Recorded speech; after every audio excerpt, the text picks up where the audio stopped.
Wonder over whose eyes are staring at you from the dark of the open basement door. Tremble when you hear the voice of your child's imaginary friend. Scream at 2 a.m. when a very angry, very dead man comes to reclaim his room. All this and more: weird history, strange science, and the paranormal. It creaks and bumps in the night. It's the perfect antidote for sleep. It's this week's frightening flagon of Odd Tonic.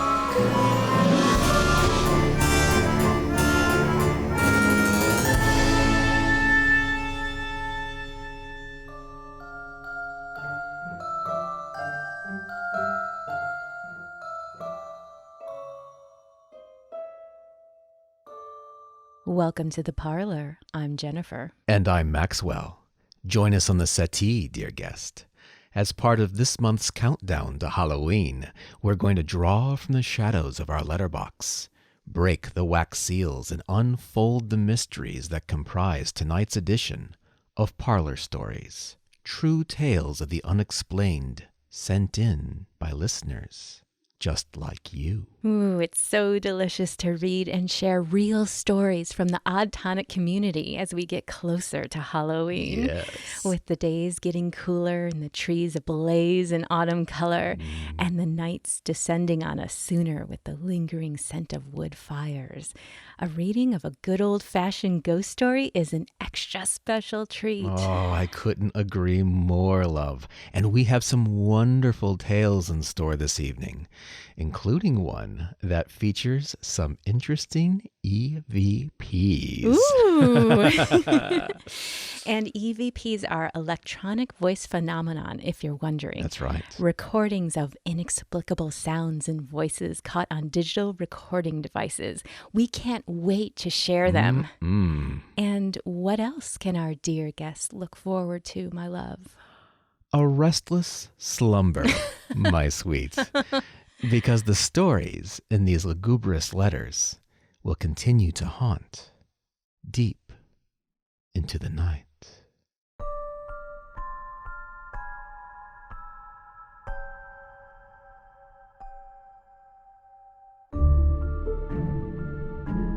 Tonight, we're going to peek through the window of a house that contains one family and one too many ghosts. A house that even when left, still demands a visit in your dreams. Then we're going to receive a disturbing phone call from an absolutely impossible source. But first, what does it take to scare a person who sees the dead all the time? We're going to find out in full, frightening, and relentless detail, dear guest. Starting now.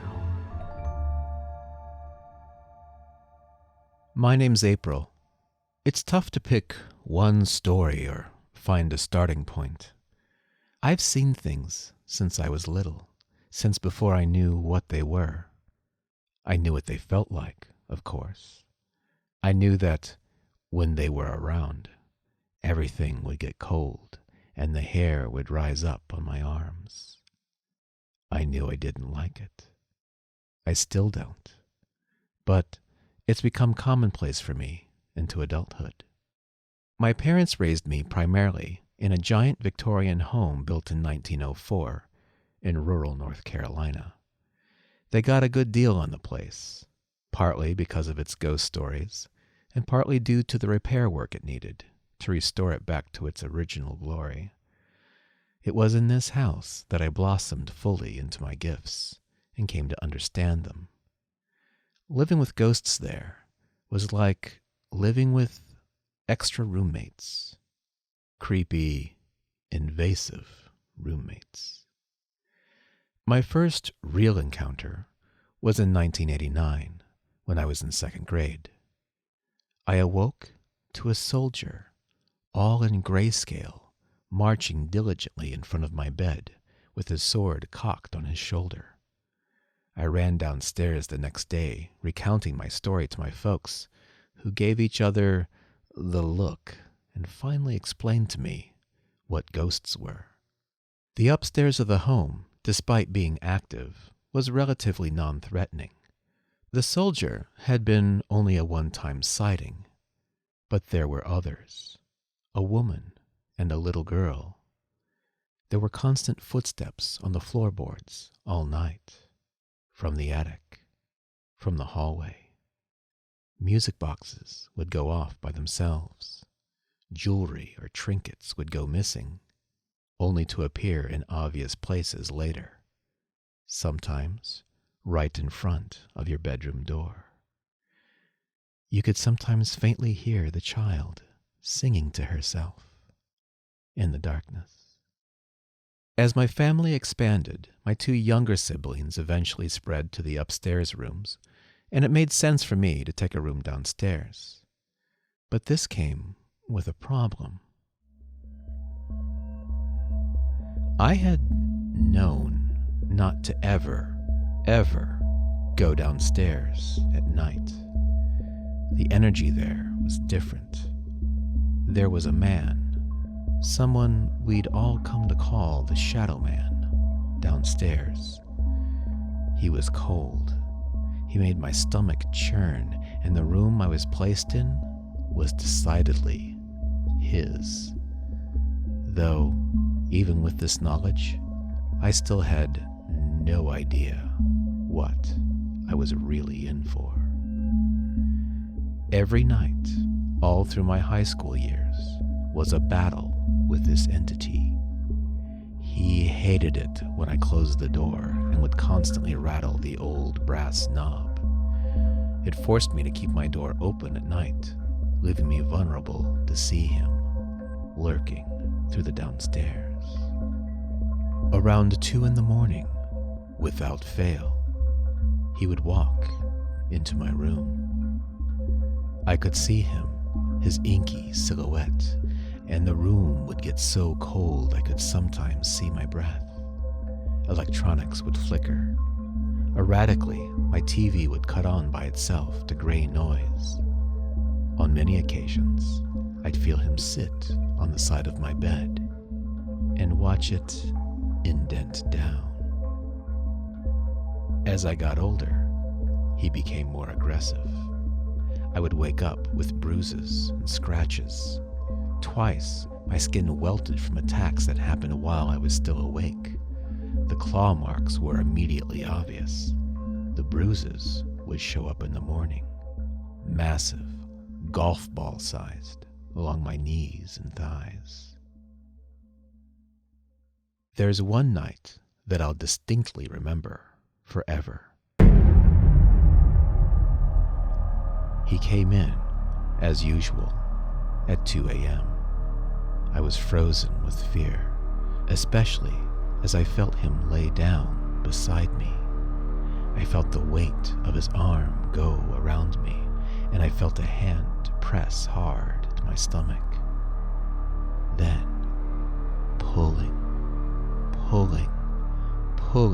trying to pull himself into my body.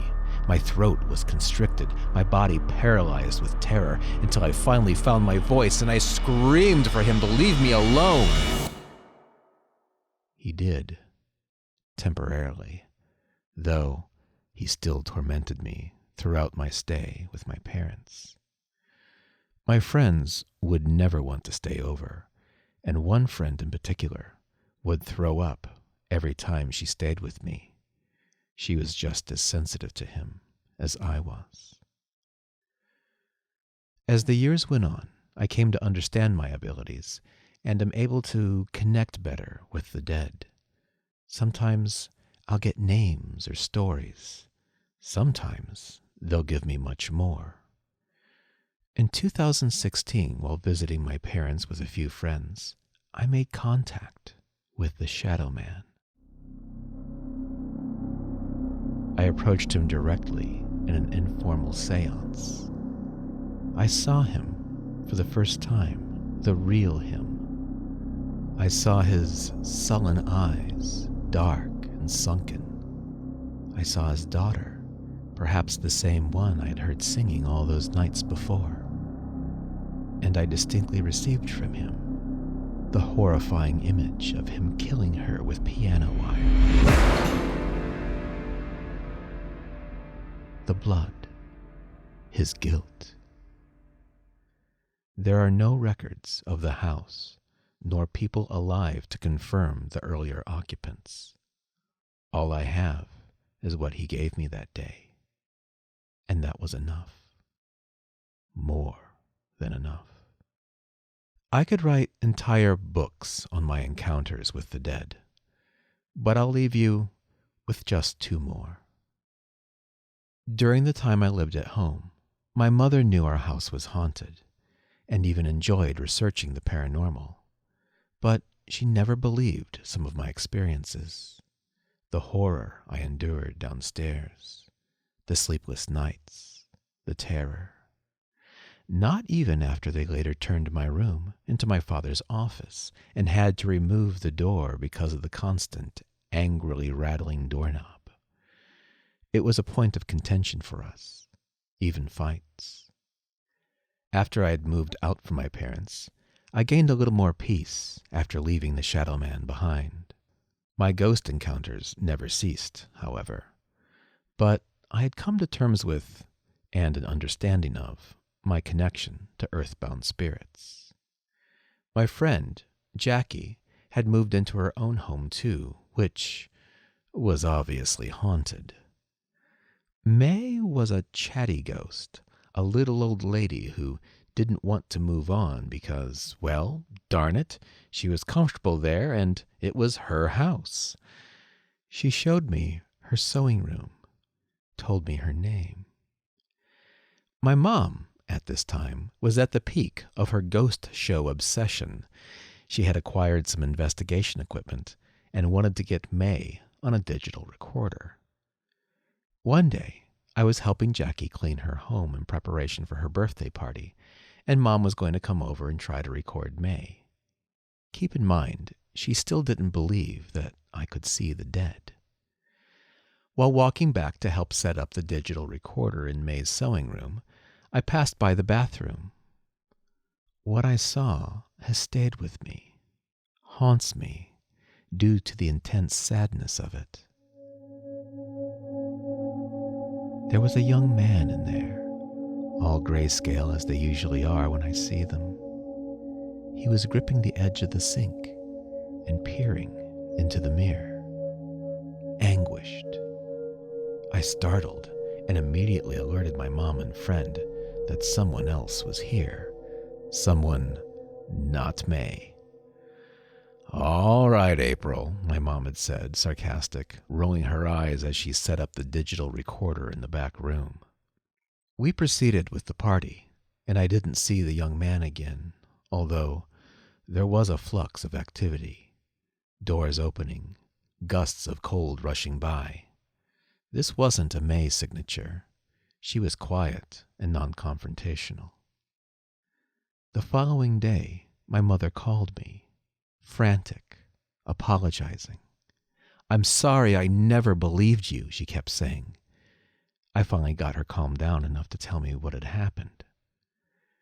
On the digital recorder, the young man was openly active.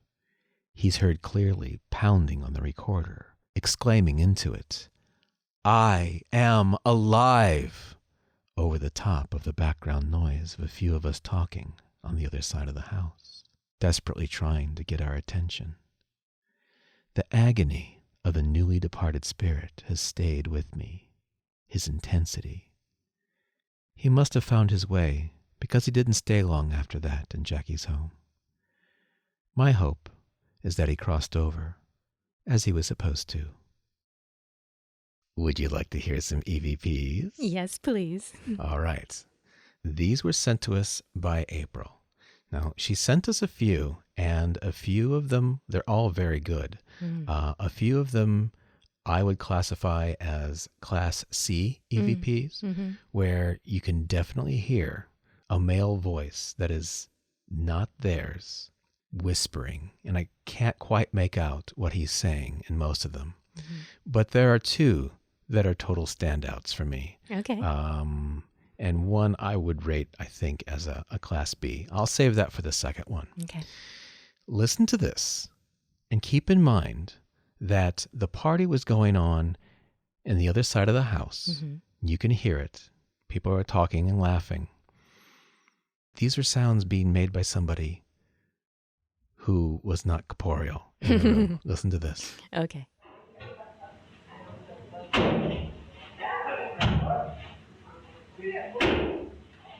Wow. Yeah. Okay, so if that banging happened by a ghost, that is really freaky. Yeah. Well, she said that nobody was in that room. It was only, it was only the digital recorder. Everyone was at the party on the other side of the house. So that's pretty creepy. Yeah.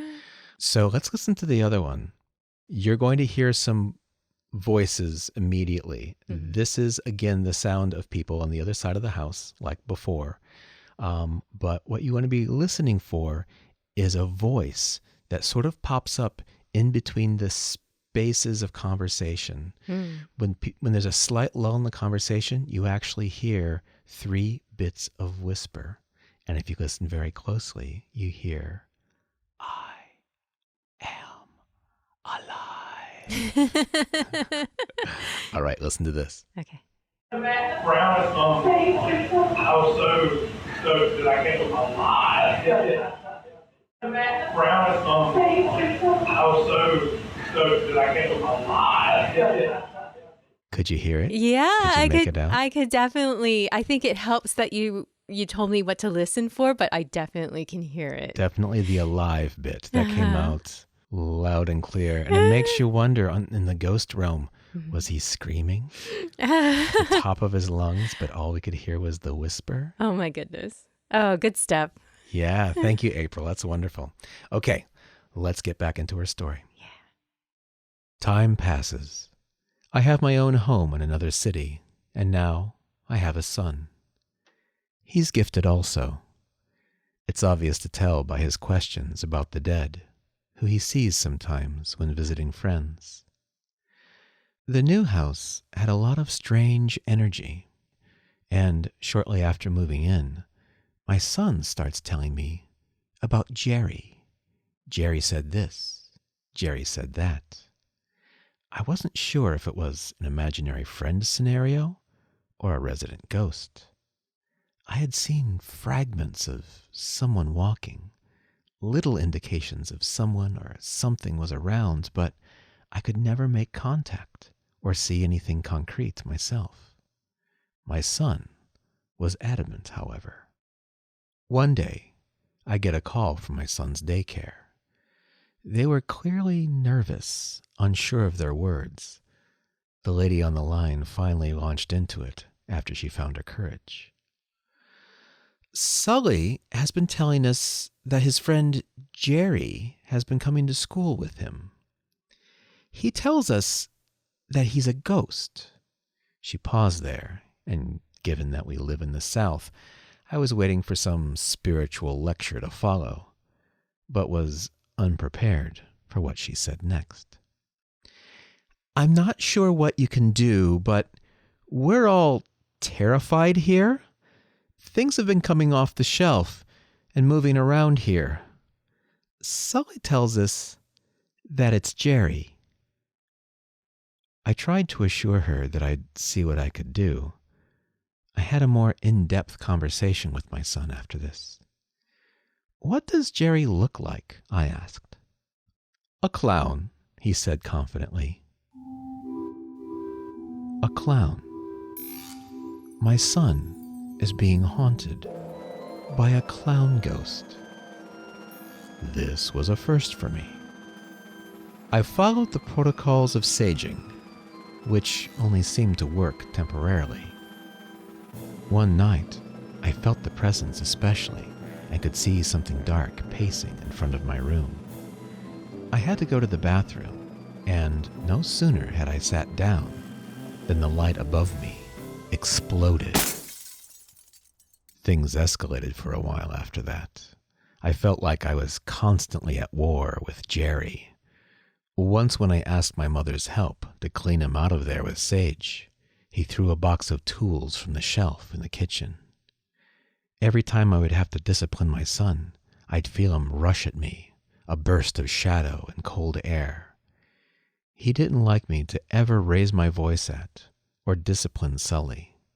It was obvious that he was attached. One day, after leaving the shower, I heard my son in the living room around the corner, talking to someone. I paused, listening, not quite sure what he was saying. But suddenly, I heard someone speak back to him. In a clown voice. That sing-song voice that clowns sometimes have.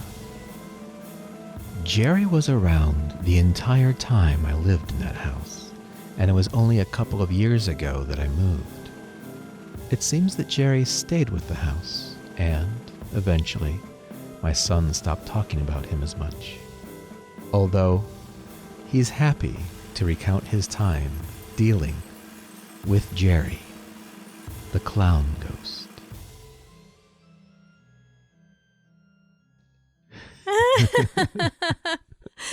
Oh, man. Yeah. If that isn't a horror of horrors, not only a ghost, but a ghost clown. Yeah, that's crazy, right? Yes. I mean, your ghost self represents your strongest sense of identity. Mm. So we're talking about a guy who, in death, is a clown. And apparently in full makeup and a sing-song voice. That is a creepy clown on a whole other level. I can only hope he remained a clown so that he could still make children laugh. Yeah, but if you're an adult, you know what you get? A shower of broken glass while you're trying to pee. Classic Gerry. April, thank you for sharing your incredible stories. Yes, we thank you. Really enjoyed them. We really did. And thank you to Beth, who wrote to us after listening to last week's episode with an eerie tale of her own. My story is related to your phone calls from the dead episode. In the early aughts, I worked for a general contracting company. Part of my job responsibilities were for the computer networking and telecommunications part of the company. We had satellite offices, in addition to multiple job sites throughout Southern California and Arizona. The cell phones the crew used were Nextel i305 models with phone and push-to-talk communication capabilities, and they were rugged enough to withstand being on construction sites. I managed a block of 50 phone numbers that were sequential and belonged solely to the company. On staff, there was a husband and wife who worked in project management. They had a really great relationship that worked well. You could tell when they were together that they really loved one another, considered each other best friends, and also respected each other's experience in construction when managing various job sites. Unfortunately, she was diagnosed with stage 4 pancreatic cancer at the age of 42. In less than 6 months, she had succumbed to the illness. Around 4 months after she had died, her husband came into my office. He said he wanted to talk to me as he thought I would understand what he was going to tell me without thinking he was imagining things. You see, he had received 2 phone calls since his wife's passing, with the caller ID showing her Nextel phone number. He answered both times. He said he could hear the sound of her breathing on the line and her speaking very faint words that he couldn't make out either time. He had gotten the second call the night before coming to talk to me. He showed me on his Nextel screen log the incoming call with her phone number. He wanted to know if it was possible whether it was her or if someone was playing a prank on him. He confided that he thought it was his wife trying to reach out to him. I told him that I believed him, that it couldn't be a prank. Why?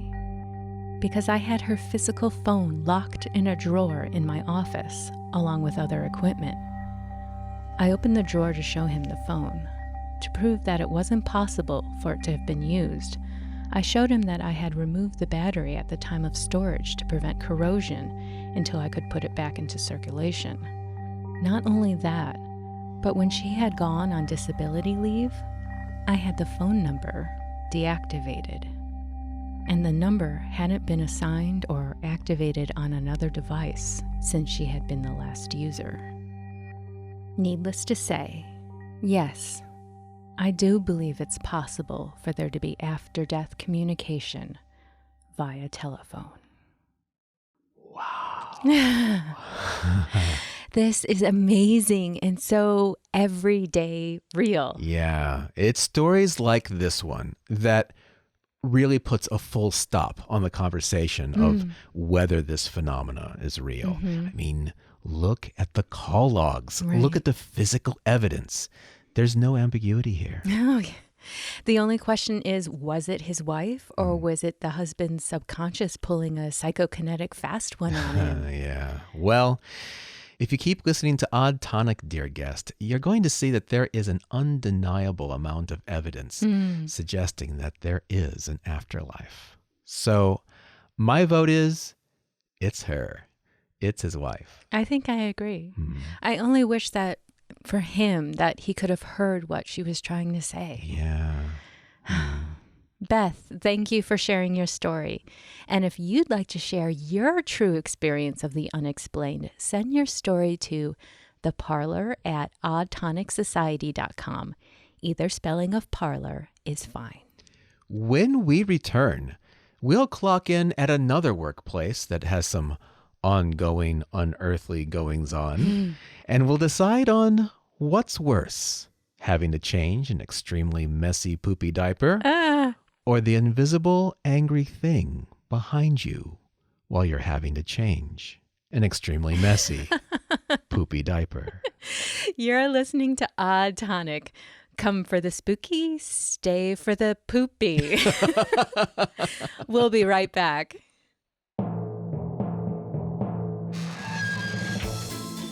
Looking for some spooky board game fun for the family this Halloween?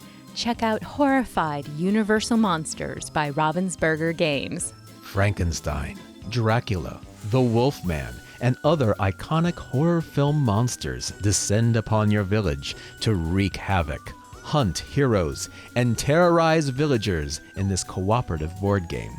Work together to defeat the monsters before the town is destroyed for good. Horrified Universal Monsters by Ravensburger Games. The stakes have been raised. Visit ravensburger.us. Look for a link in the show notes. We've been having great fun playing Horrified in the Parlour, and it really is the perfect board game for Halloween. It really is, especially if you have a fond place in your heart for the classic Universal Studios monsters like we do. The monster card art and their sculpts for the movers are really well done. It is a beautiful game. Yeah. And I love that it's co-op. It really heightens the overall excitement when the terror meter is almost full and the monsters are close to claiming your village. Yeah, it can really be a nail biter there at the end, which of course makes it worthy of the theme. If you'd like to get a game for yourself, you can use our affiliate link in the show notes. It's a perfect way to add a great game to your collection and help support Odd Tonic. Dear guest, I do believe that our lovely Jennifer is right. A good ghost story is perfect on a crisp autumn night as we creep ever closer to Halloween. Thank you so much for joining us this evening. Enjoying your visit? Want to bring a ghoulish gift for your hosts? Consider donating to our Patreon. Not only will you be directly supporting Odd Tonic, you could get some spooky rewards as well, such as the much coveted Odd Tonic stickers that have been shown off on social media. Or another amazing perk, and our favorite part, yes, being thanked by name during the podcast. We'd love to thank Catherine, Stephen, and Clarence for supporting Odd Tonic. Thank you so much. And Robert and Todd, as well as Janessa with the Salish Sea Sirens. We love our fellow creatives and our mermaids. And last but not least, a big spooky thank you to Miscellaneous Magick. Find Miscellaneous Magick on Facebook or Etsy for healing balms, witch bottle spells, and more. Check the show notes for a link. If you'd like a monthly shout out like these, please visit us at patreon.com/oddtonic. And don't forget to follow us on Facebook, Twitter, or Instagram, all at Odd Tonic Society. And check out our enhanced episodes of Odd Tonic on YouTube to get a deeper glimpse into the parlor. In the meantime, let's refill our teacups and settle in for more chilling and thrilling paranormal parlor stories. Welcome back. So far, we've introduced you to the new panic-inducing nightmare that is ghost clowns. You're welcome. And we've heard another fascinating occurrence of the recently deceased reaching out to a loved one by phone. If you missed last week's episode, which was completely devoted to phone calls from the dead, definitely check it out. Let's continue now with more ghostly stories from Osiris, who had to reassess her personal understanding of what ghosts are actually capable of in the world of the living. I have been able to see ghosts since I was a kid. Of course, back then I was 9 and didn't know what I was seeing were ghosts. I just thought they were strange people.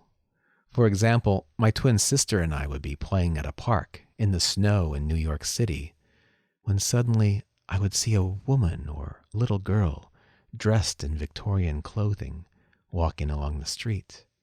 They would stare at me and I would stare back, thinking how strange it was that, in the cold, they only wore dresses. I had never believed that spirits could physically move objects. I always thought that the act of ghosts moving things around was just Hollywood stuff, exaggerated in order to entertain. That assumption changed when I began working at a rehabilitation hospital back in 2015. Although, when I started working there, ghosts were the last thing on my mind. I was too focused on the tasks I had to do, the things I had to learn, and the routine I had to follow. After 3 weeks of only working day shifts, I was placed on the night shift for the first time. That evening, the cook and the manager left at 6 p.m., and so I was left alone in the kitchen. It was 7 p.m. and I was almost done washing the dishes. All that was left was the silverware and the dome lids. I had stacked the dome lids one on top of the other and had made 2 towers, which, until that point, had been perfectly stable against the wall. But as I poured out the soaking solution from the silverware, the domes collapsed and scattered all over the sink. I was annoyed and was about to pick them up, but decided against it and instead chose to finish putting the silverware inside the dish machine so that they could begin getting cleaned and sanitized. It took me only 3 seconds to push the silverware inside the machine, close the lid, start the cycle, and turn around.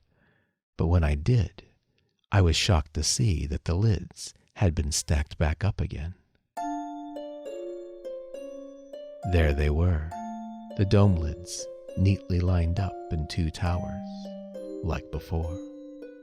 For a whole minute, I did not move, trying to process what had just happened in the short time that I looked away. The domes had just been moved and I was alone. And though I knew this, I still looked around the tiny kitchen space just to make sure. I took a deep breath to calm down before quietly saying, "Whoever did that, thank you. But don't ever do that again. Please, you just scared the heck out of me." After that, I didn't even bother to stay to roll the silverware. I could do that in the morning. I turned the machine off and clocked out 15 minutes early. not wanting to stay there 1 minute longer.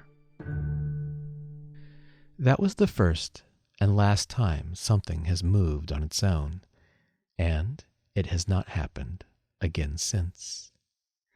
I learned from the cook later that first year that 17 applicants had not lasted a week in that kitchen. I was the only one who stayed. I was applicant number 18.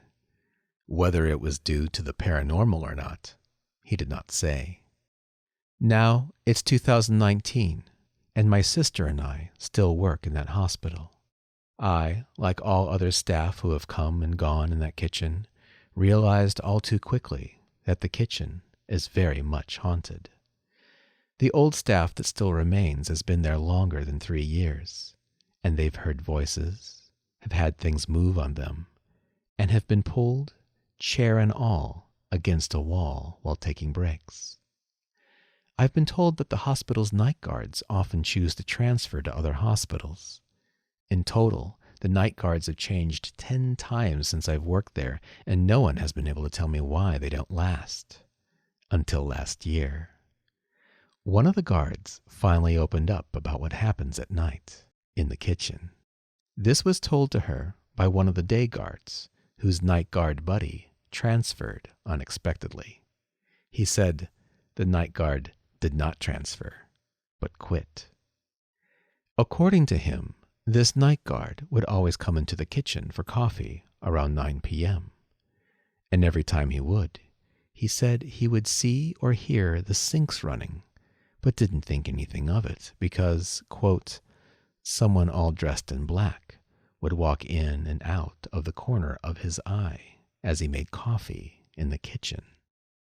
After a couple of weeks of this, he came in at the morning to talk to our manager, asking her why she was keeping baby girls, his nickname for my twin sister and me since we are petite in size and stature, at work so late. My manager was confused. She told him no one from the kitchen staff was in the kitchen past 7:30. Everyone always clocks out by then and turns everything off. She had the time cards to prove it. The night guard became pale and asked, if it wasn't baby girls, then who have I been seeing all this time walking around the kitchen? He told her about what he had been seeing and hearing, and my manager didn't say anything, not wanting to scare the man even more. He quit shortly after, and someone else took his place. An older guard also told me that he sometimes heard a woman crying in the kitchen. He'd go to check it out, but everything was always locked, and no one was there. He says it happened so frequently that he got used to it, but after a while, he couldn't stand it anymore and left. And here is an update from our manager. She's just been told that we will no longer have night guards. The hospital will go on lockdown at a certain time, and they will cut off visiting hours after a certain time too. The morning shift kitchen staff will all get their own keys to open the kitchen in the absence of the guards. They didn't tell her why. This is great. I mean, it's always intriguing to me when a full-blown business or an institution has to deal with ghosts. They actually acknowledge the activity enough to have to change their policies on how they do things. Yeah. It doesn't seem to be something you would ever expect to read about in a company email. I love when what we think we know is so completely challenged in everyday life. Yeah, I love that too. Thank you for sharing your story, Osiris. That was good fun. Now, this next tale is decidedly less fun, but no less fascinating, as it bumps up the scarometer. Let's hear from Sarah, another listener who describes to us just what it's like when your family lives in a haunted house.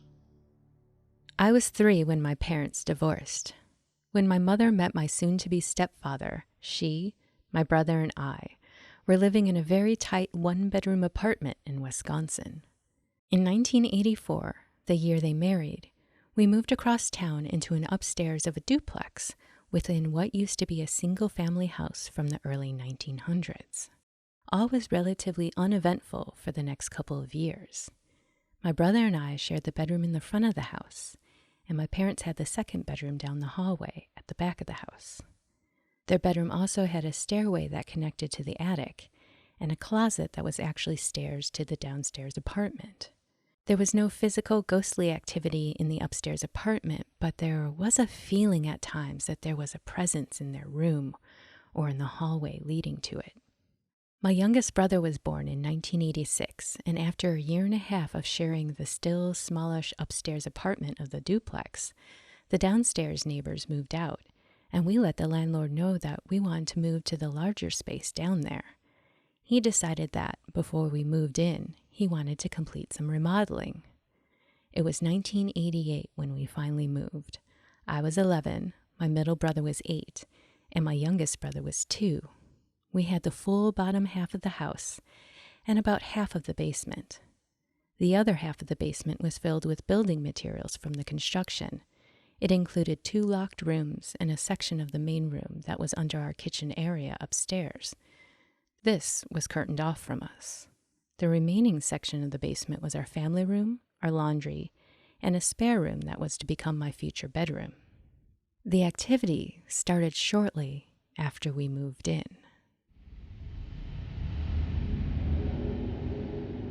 The first week that we were there, my mother began to hear whimpering and faint crying, as if from a child, underneath the floor in the dining area of our kitchen. This only happened when she was getting ready for work early in the morning, around 5 or 6. For a while, my brothers and I still shared a single bedroom upstairs, right off the kitchen. We had a bunk bed and a crib, all in our room. I had the lower bunk, and I used to feel someone watching me at night. One night in particular, I felt an increased presence and attention on me, and then I saw, in the darkness of the room, an even darker, large human shape standing right in front of me at the head of the bed. I hid under my covers until I fell asleep. After several months of the crying that my mother heard and the feeling of a presence within our bedroom area, my mother was in our bedroom changing my brother's diaper while my other brother and I were at school. It was a poopy diaper, and, as children do, he was wiggling around and making a mess. She lightly swatted him on the side of his butt so he would stop smearing poop everywhere. All of a sudden, my brother froze, and his eyes got super wide. Then, the curtain and the curtain rod from the window behind my mother crashed down beside them. Still attached to the curtain rod were the nails that had been pulled straight out of the wall. As my mom hurriedly put a diaper on my brother, she heard a crash in the kitchen. When she went out to look, the garbage can had been tipped over and the garbage was spread all over the floor. It was from one end of the room to the other, even under the dining table. My mother raced from the house with my brother and went to our church to talk to the priest. He may or may not have believed her, but he gave her a vial of holy water and a prayer to say in each room as she sprinkled the water through them. After this occurrence, little things started to happen with frequency. Doorknobs would turn, doors would open, we would come home from being out and battery-operated toys would be turned on and moving. Around this time, I decided that I wanted space for my brothers, so I moved into the basement room. I was about 12 and a half. After I moved into the basement, I started hearing things at night with more regularity. Some of our toys were down there in the playroom. I started noticing that at night, they would make noises as if my brothers were downstairs playing with them. A few of the balls would roll around the basement and bump into my bedroom door. Often, I would wake up in the morning and the basement would look as if we kids had been playing with toys all night long.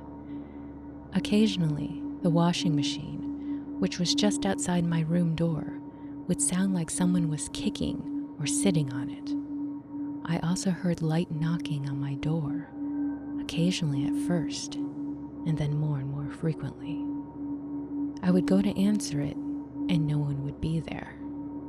Sometimes the knocking would be harder and higher up on the door, and sometimes it would be lower on the door and lighter.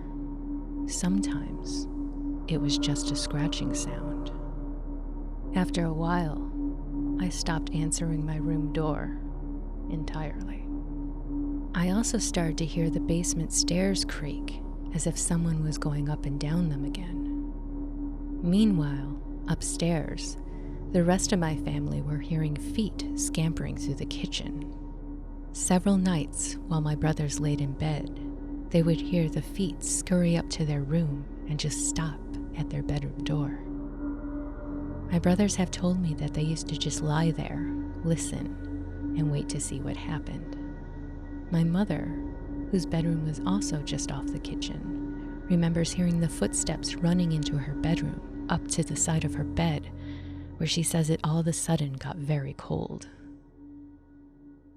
My stepfather, who was never mean and who I love very much, had at the time a drinking problem. Though he did experience some things, he was gone quite often in a band and working odd hours. He was dealing with his own demons, so I believe slept through many occurrences or simply wasn't there. After a while, we all just started acknowledging and talking to the entity or entities. I do believe that there was more than one. At times, it felt playful and drawn to us as a family. At times, it was more hostile seeming and threatening. It also just felt bigger at times. I would tell the noises at night to please keep it down, that I was trying to sleep. Sometimes it worked, and sometimes that is when the knocking would start, or the noises would get louder. Overall, though, it wasn't that intimidating during the day. Doors would open, and knobs would turn, and we would say hi and just talk to it. We often even talked to it without anything prompting us. It was actually somewhat reassuring and calmed the activity down quite a bit. At one point, my aunt and uncle spent the night. The next morning, the first thing she asked my mother was if our house was haunted. My aunt said the night before, she had been sitting in our living room on our couch, getting ready to go to sleep. The doorknob to our basement turned, and the door opened. I should make note here that our living room carpet was thick. The door required quite a push to get to open, so this was not a light task. She watched it open, and a moment later, the couch next to her indented as if someone was sitting next to her. She wasn't the only guest that experienced activity over the years. After about 1.5 years of hearing noises and things moving at night, I was moved from the basement into a little side porch that we had. It was a 3-season porch, so I could either sleep in the basement again or on the couch in the living room when it got cold. Basically, I had 2 rooms and hopped back and forth between them as I wanted. This was fine, as I was starting to feel a bit isolated in the basement. By now, we were all getting a bit older. I was 14 and in my first year of high school, and my middle brother was 11 and in middle school, and my youngest brother was 5 and going into kindergarten. Life took on a pretty steady pace. Strange things seemed less strange to us than they would to most people probably, but it was fine. When doors opened, we closed them. When things moved, we put them back. When we woke to messes, we cleaned them up and went about our day. It was occasionally freaky, but not out of the ordinary for us, and happened less and less often. One evening, while I was out with my stepfather and my youngest brother, my mother and other brother were at home. They were walking in the living room when my brother, who was in front, stopped cold and put his hand out to stop my mother.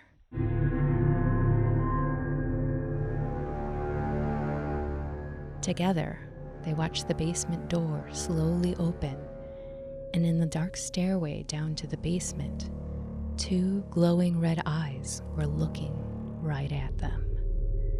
The eyes were the height of an adult person, and they appeared to turn and dart back into the basement. My mother grabbed her baseball bat. She told my brother to stay put, but to run up to our neighbors if she seemed to get attacked or if he didn't hear from her. She then ran down into the basement. There was nothing there. She looked all over, except behind the locked doors or in the areas she couldn't reach because of the stacked lumber. But then, she also hadn't heard anything as it darted downstairs. Her first reaction was that this was an intruder because nothing had manifested like this as of yet. Though after thinking about it, there was no other evidence of anyone else in the house. All the doors were locked, nothing was disturbed, and the eyes had been glowing red. We bought a house and moved a year later when I was 16, a junior in high school. After we moved out, one of my mother's friends moved in with her daughter. They never had any activity until one day when my mother came to visit. She was sitting with her friend in the living room, and the door to the basement started shaking, and the knob turned. Her friend was stunned and told my mom that it had never happened before. She had lived in that house for a long time with no other occurrences, except for when my mother had visited. My family is quite sensitive.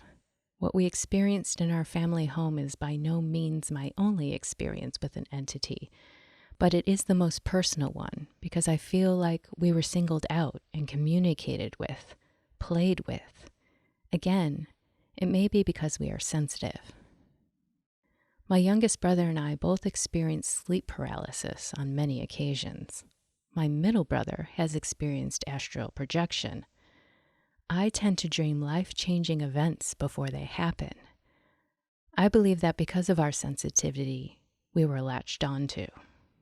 I'm not even positive what the spirits were. I'm an agnostic atheist to my core, as are both my brothers, actually. I tend to believe in experience rather than faith, and I know that there are many various cultural explanations for otherworldly apparitions out there. I also try to leave room in my belief for human error. All I know for sure is how I interpreted what I felt. I felt a childlike presence, innocent and friendly, and I felt an almost inhumane presence that was mostly obsessive, but also threatening at times.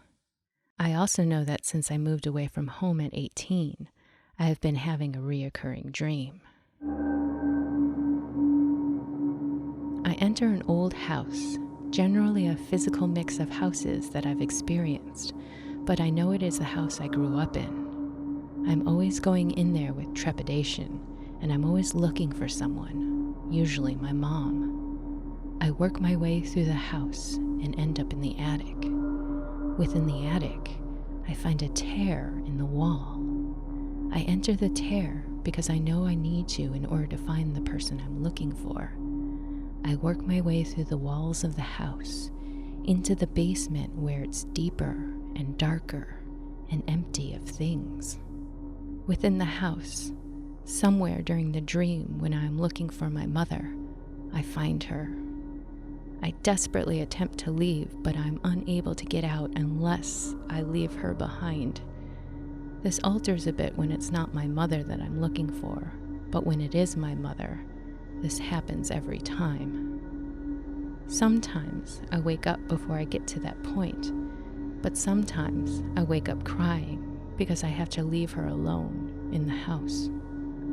I was discussing the house with my brothers when we all got together, and my little brother started to say he has had a reoccurring dream for years where he goes into our old house looking for our mom. Even though he finds her sometimes, he can never leave with her, and they get trapped in the house if he tries. I was stunned and chilled to the bone. I compared my dreams with him, and he has basically been having the same dream that I've been having for years. I was not scared living in the house. There were moments, sure, but mostly it was okay. I am, however, terrified for my mom should she ever go back there. I have told her that if she ever gets the opportunity to visit again, which is not likely, but you never know, that she should not go. I don't think she would be able to leave. I really don't believe that she would. That is terrifying. Yeah. Because she dreams the future. Exactly. Oh. I would definitely listen to synchronized dream warnings. I mean, Right. at the very least, the subconscious is probably onto something. Yeah. Always trust your instincts. They are never wrong. And you know what? What did that baby see looming behind his mother when he stopped and his eyes got big? I really want to know. You know, actually, never mind. I don't think I want to know. I don't know. I don't want to know either. But I do think it's time to pull the rattling brass doorknob to a close on this edition of Odd Tonic.